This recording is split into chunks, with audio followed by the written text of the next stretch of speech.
with our work, where it's more like you're living to work rather than, or you're working to live rather than living to like work your passion or like live your passion.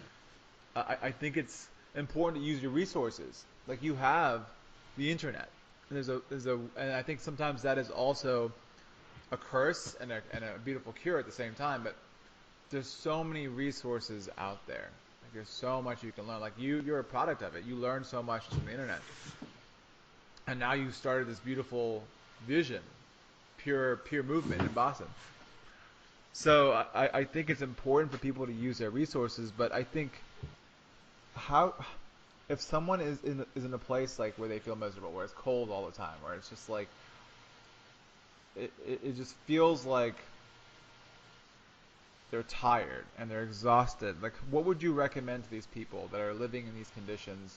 How would you recommend they would start to access themselves and start to love themselves a little better? Because like that's a different concept. There's a different like vibe from that to like Hawaii. Hawaii is like boom. It's like instant Yeah, access. it's easier. It's easier in Hawaii. It's Yeah. just harder. It's suboptimal. It's not Yeah. optimal. I can guarantee you. Yeah, that one week I got back and I'm like, dude, I'm getting super ripped here. I've been in Hawaii for 5 days. I'm getting shredded and I'm feeling Yeah. good. And I got a little bit of a tan and I'm white as hell. Yeah. And I got a little bit of a tan and I'm nervous, and there's a bunch of people. Yeah, we did that hug exercise. There was a hug exercise where we just hugged like 30 people. Like it was just absurd how much hugging you get, and that's nourishment just from human touch. Yeah. Um, Mm-hmm. but you got to seek out organic foods, especially in the cold, man. You got to seek out organic food. You have to go find it. You have to go, and you got to put in your body nutrient dense foods, organic, nutrient dense. That's where you can start. Drink more water, and even just get in the environment, get hit by the environment, experience. We tend to just get stuck inside in the Northeast when it's cold out. Yeah. You have to feel. You have to feel things. In Hawaii, we felt a lot of things. We experienced a lot of feelings. And one day we swam right under a waterfall that was cold water, climbed up behind the waterfall, felt that on our skin. Oh, it's enlivening to feel. The more you're stuck inside and just looking at your phone screen, the less you're going to experience or feel.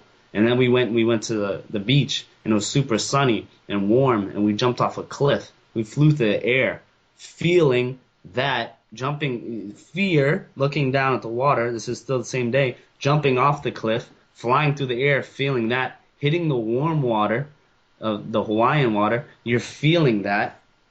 You really can't recreate that so much in the Northeast, but guess what? You can feel. You can go outside in the snow and you can feel the cold air, which is another sensation.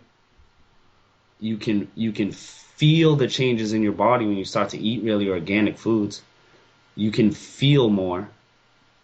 The higher your vibration, the higher your energy gets, the healthier your body gets, the more you can feel. The less you Yeah. can feel, the less conscious you are, the less aware you are of anything, of even trying to Yeah. reach your goals and whatever you want to do.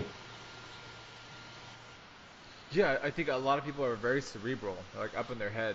It's like very hard for them to feel because they're not in their body at Mm. all. Like, they don't have any awareness, either kinesthetic awareness or body awareness. Like I think sometimes it's even I'm sure you've heard of this. Like people accept that a food coma is normal. Like just like being in the constant state of food coma is Yeah. normal. And when you're trying to And get super healthy, when you start to get healthier, when you do get hit by a food coma, or you make a poor nutrition decision, that's fine. Don't feel guilty about it, but that food coma is like, oh, this sucks. But a lot of people yeah, don't even realize it, and they're just always in a food coma.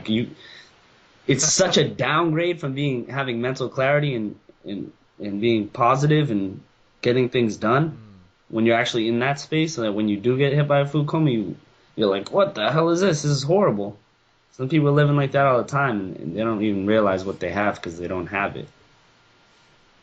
That's true. I guess they've never really experienced the other side. So maybe if they have contrast, Contrast is everything. Yeah. yeah. Yeah, I really dig what you're saying about going out and feeling things because I think that's really the only way. And there's so much out there saying, oh well, science is the way, and I think science is really important because it helps us understand things in a almost like a mechanistic way. Like this is how it works. This is how we think it works, given our educated guesses. But I think people are so scared to feel because they want someone else to tell them how to feel because it's easier and you know we don't know but these authorities know, Yeah. right? I mean that's kind of the Yeah. That mentality. mentality of that's really just not being an adult. That mentality means you're just not an adult, and you're just you're a 30-year-old, 40-year-old child. You know what I Woo! mean? Uh, yeah. Damn. That's what that mentality is. I forget where I heard that said. It might have been Dan Kennedy or something. He said, Mm. "There's a lot of money. There's a lot of people walking around with what's that cord that they cut from your mother? There's a lot of Umbilical people cord. walking around with Yeah. a cut umbilical cord, looking for somewhere to plug it in. And there's a lot of money. There's a lot of Wow. money in being that plug. So a lot of people will take advantage of that without know. They might not know it, but if you're in that authority position, come plug your umbilical cord in, and I'll give you all the answers, and you don't have to worry about anything. Everybody's looking Wow. for that. A lot of people are looking for that rather. And avoiding doing that is big because then you have to take responsibility for your life. You know. Mm. Cause so even like I live in Texas. In Texas, people are terrified of the cold. Everyone's gonna stay inside, and our definition of cold is like 60 70. degrees, 70 I'm just degrees. kidding. Yeah, 70. Yeah. So like I'm sure you've heard of like Wim Hof, Yeah. right? The guy who changes. So I would maybe go as far as to say that if you're in Boston and you're able to control your breathing and change your physiology and actually feel the cold, you will adapt, and maybe you'll adapt to a new level of having a stronger immune system. You'll have a stronger sense of self. You have a stronger ability to change your body. Have you experienced that in Boston? Like, are you able to go outside and be able to like change your physiology through breathing properly? Uh, no. I'm But just curious. I I think what's even better is being able to be in the sun in Hawaii. That's even nicer. But Totally. but I mean the cold is just another sensation. The more you feel, the more alive you are. Mm, You know, the Wim Hof thing yeah. seems is pretty cool to me. But Yeah. yeah, the more you feel, the more alive you are. Because what's even better than that is feeling the cold and feeling, and then going somewhere that's really nice and warm, and you feel both of those things. It's different because you can start Mm. to take it for granted, I guess. So here's my next question: Is how did you unplug that the so-called matrix? Like, because we all had like this for the most part, people that become more aware have like an awakening process. They get awakened to the idea that we're being told what to do, we're being told how to live, we're being told how to like eat, and at the same time we're the ones that are controlling this body, this flesh vehicle that's taking us either to our grave or to thriving all the way to our grave. And so like how did you unplug from the system and realize all this stuff? I think we're all still kind of like standing, like kind of like tugging at the plug and like pulling it out, and then some people are just kind of chilling with it plugged in and like they're cool with it, or they don't even know that they're plugged in. They're just living out everything that their parents told them, you know. But Yeah. for me, I guess I never, I always knew that there was something wrong with this shit. There's something weird going on here. In Yeah. school, I mean, I was lucky enough to go to like a really cool elementary school, and I think that's kind of really where your conditioning starts is schooling. I was lucky to go to a really interesting elementary school. It was called the demonstration school, and it was like a test school. It was kind of like a test school, and they're closed now. They were only open for I don't know, like eight years or something. But first to fourth grade, I went there, and it was It was more doing rather than just sitting. So you got to like do a lot of things with your hands, and we had, I guess we had more freedom. It wasn't like a total, like Montessori or something like that, um, or Steiner school. Steiner schools are cool too.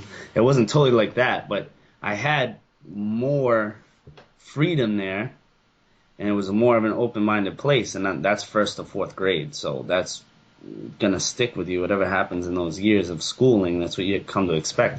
And then when I went to fifth grade, middle school, that's when all the other kids went to normal elementary schools and had that conditioning. So fifth grade come and it's like sit down, shut up, listen to what I have to say, and if you don't listen to what I have to say, you're dumb. And if you don't do this, if you're not good at this, if I give you this number, you're worth this much, uh, and you got to act this way, and that's the right way. From day one in middle school, all the other kids were already conditioned from first to fourth, and I was like, what the hell's going on here? I'm like, this is weird. Like I don't like this. So I guess I rebelled. I was just like not, I never did really good in school. Never was super great in school because I recognized on a basic level, I was like, what is this, dude? This is weird. Um, it, just that whole conditioning, like you have people teaching. It's not a perfect world, but I remember, my principal just being an absolute nightmare, conditioning the kids in this like weird, like kind of power fashion. And you have this sick person, she was fat, overweight, you see her, I don't even know what the hell I'm talking about now. But she'd be like she's super overweight, super unhealthy, and this is kind of like the role model for your children. And she's the one who's making the rules around here. Like, what can you really teach me if you're so sick mentally and physically? What are you gonna teach me? But I recognize that from an early age. I just had this kind of weird, like, gut feeling that something was wrong or like just weird. Not I'm a kid, super young at that age, and then I was just kind of always just looking. I always looked. I never felt like I was in it. I was always looking at it. I still feel like that's a lot of times, and I'll be looking at things. Kind of look objectively at a lot of things, rather than just being subjective to them and looking at them like, what's really going on here? Like, why are you acting like this? And why are we even here right now? How can we change this? Yeah. And I was kind of slightly unplugged the whole time, That's you know? awesome. Wow. I think that's really important because if someone is sick, fat, out of shape, and has this negative mentality, and you're listening to them, they're probably just gaining the same mentality from someone else. They were taught the same way that they're trying to teach you. So it's like from one brainwashed individual to the next brainwashed individual, and then they want to brainwash the masses to think a certain way. That's how you So unbrainwash yourself too, is you start, I don't even like brainwash because it's a little bit too creepy for people. But it's like just your conditioning, what you learn, and what's said to you about what is right is what you decide is right when you're a child, and then that comes up to you into adulthood. And then once you become a grown person, maybe not an adult, it could be a 30-year-old child, 40-year-old child. yeah, Once you, it's your responsibility once you become a grown person, human being, to either live with those conditionings and just be like, this is who I am, which it's not, or look at the conditioning and be like, what's me and what's just conditioning? What is me and what is my mom? What is me in this moment and what is my sixth grade teacher?